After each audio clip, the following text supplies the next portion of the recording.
দীর্ঘ 17 বছরের ফ্যাসিস্টকে, যারা তাদের জীবনের বিনিময়ে উৎখাত করে বাংলাদেশকে একটি ফ্যাসিস্ট মুক্ত বাংলাদেশ উপহার দিতে পেরেছে, মানুষকে কথা বলার মতো একটা সুন্দর পরিবেশ দিতে পেরেছে, সে সকল শহীদ এবং জুলাই বিপ্লবে যারা আহত হয়ে পঙ্গুত্ব বরণ করে বিভিন্নভাবে চিকিৎসাধীন আছে, আমি শহীদদের আত্মার মাগফিরাত কামনা করছি এবং যারা নির্যাতিত হয়ে পঙ্গুত্ব বরণ করছেন তাদের দ্রুত সুস্থতা কামনা করছি। এবং বাংলাদেশ ইসলামী ছাত্র শিবির ঢাকা বিশ্ববিদ্যালয় শাখাকে অসংখ্য ধন্যবাদ জানাচ্ছি আজকের এই সুন্দর আয়োজন করার জন্য। সম্মানিত উপস্থিতি, আমার পরিচয় আপনারা পেয়েছেন, আমি রাকিবুল ইসলাম, ঢাকা বিশ্ববিদ্যালয়ের 8-9 শিক্ষাবর্ষে রাষ্ট্রবিজ্ঞান বিভাগের মহসিন হলের আবাসিক শিক্ষার্থী ছিলাম। আমি ঠিক এই মাসে, আজকে 3 তারিখ, এর ঠিক 7 দিন পরে অর্থাৎ 10ই ফেব্রুয়ারি আসরের নামাজের পরে আমার হলের রুম নাম্বার ছিল 555। হল মসজিদ থেকে নামাজ পড়ে আমি আমার রুমে পড়ালেখা করছিলাম। হঠাৎ করে আমার রুমে দরজা ধাক্কা দিল। আমি দরজা খুলে দেখি আমার ইমিডিয়েট জুনিয়র সুমন, ও আমাকে বলছে আপনাকে 462 নাম্বার রুমে ডাকছে। 462 নাম্বার রুমটা ছিল ছাত্রলীগের পরবর্তী কমিটির কেন্দ্রীয় সহসভাপতি গোলাম রসুল বিপ্লবের। ও যেহেতু আমার ইমিডিয়েট জুনিয়র ছিল, ওর আচার ব্যবহার এবং শব্দ চয়নের মাধ্যমে আমি বুঝতে পেরেছিলাম সামথিং রং।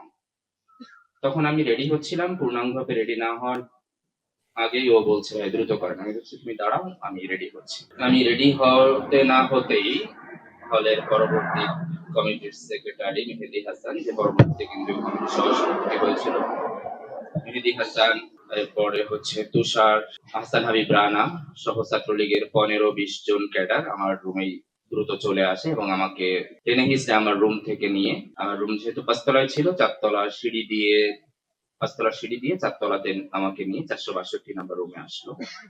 আসার পরে ওরা আমার মোবাইলটা নিয়ে নিল। মোবাইল নিয়ে চেক করছে যে কোনো ইনফরমেশন আছে কিনা। পরে অনেক ঘাটাঘাটি করে দেখলো যে আসলে কোনো ইনফরমেশন না। পরে ও বললো যে এ তো শিবিরের সভাপতি, এর জন্য অনেক বেশি চালাক, ওর মোবাইলে কোনো ইনফরমেশন এভাবে পাওয়া যায় না। তারপরে যেহেতু ওরা ধরে নিয়ে এসছে, আমার উপর নির্মম নির্যাতন শুরু করলো। আমার মাথা থেকে নিয়ে পা পর্যন্ত, মুখ, পিঠ এবং বুকে ক্রিকেট খেলার স্টাম্প, হকি স্টিক, এরপরে ব্যায়াম করার যে কালো বড় লাঠি, চাপাতি, এরপরে অন্যান্য যে সকল সরঞ্জাম আদি হতে পারে নির্যাতন করার, সবকিছু দিয়েই আমার উপর নির্যাতন করা শুরু করলো। বলে রাখা ভালো, আমি যখন রুমে ঢুকেছি, আমি রুমে ঢোকার পূর্বেই দেখি আমার হলেরই জুনিয়র উন্নয়ন অধ্যয়ন বিভাগের শিক্ষার্থী, যার বাবা ছিল একজন মুক্তিযোদ্ধা, আব্দুল্লাহ আল নৌকি, আমি দেখি তাকে নির্যাতন করে রক্তাক্ত করে ফেলা হয়েছে। মুখ দিয়ে তার ফিনকি দিয়ে রক্ত বের হচ্ছে এবং সারা শরীরে তার নির্যাতনের যে চিহ্ন সেটা স্পষ্ট ছিল।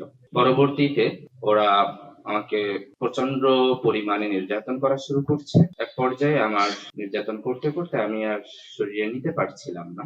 তখন আমি ফ্লোরে পড়ে যাই। ফ্লোরে পড়ে যাওয়ার পরে ওরা আমার শরীরের উপরে উঠে নৃত্য করা শুরু করলো।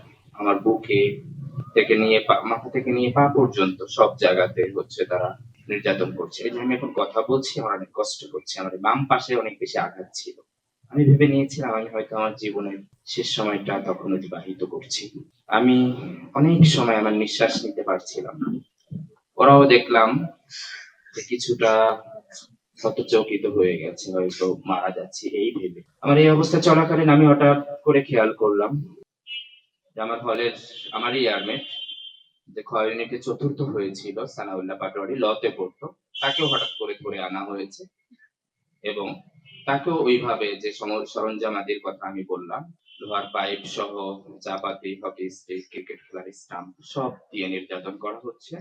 আমি ফ্লোরে পড়া, আমাদের এই ছোট ভাই যে মুক্তিযোদ্ধা সন্তান ছিল, সে খাটের এক কর্নারে বসা, আর সানাউল্লাহ পাটোয়ারি তাকে খাটের উপরে বসানো হয়েছে এবং 2 হাত দিয়ে ধরে লোহার পাইপ এবং হকি স্টিক দিয়ে ইচ্ছা মতন পায়ে পিটানো হচ্ছে। আমি ভেবে নিয়েছি আমাদের এই ভাইদের পা প্রতিটা বাড়িতেই, প্রতিটা আঘাতেই ভেঙে টুকরা টুকরা হয়ে যাচ্ছে। যখন এই অত্যাচার চলছিল, সানাউল্লাহ ভাইয়ের পা ফেটে আমার শরীর থেকে বিভিন্ন জায়গা থেকে রক্ত বের হয়ে অনেক বেশি রক্ত রুমে হয়ে গিয়েছিল। তখন ছাত্রলীগের সন্ত্রাসীরা বলতেছিল শিবিরের রক্তে আমার রুম অপবিত্র হয়ে গেছে, এটাকে পবিত্র করতে হবে। আমরা যখন ওই রুমে ছিলাম তখন ১০-১৫ জন মিলে নির্যাতন করছিল। তাদের ভিতর অনেকেই এখন বিভিন্ন জায়গায় আছে।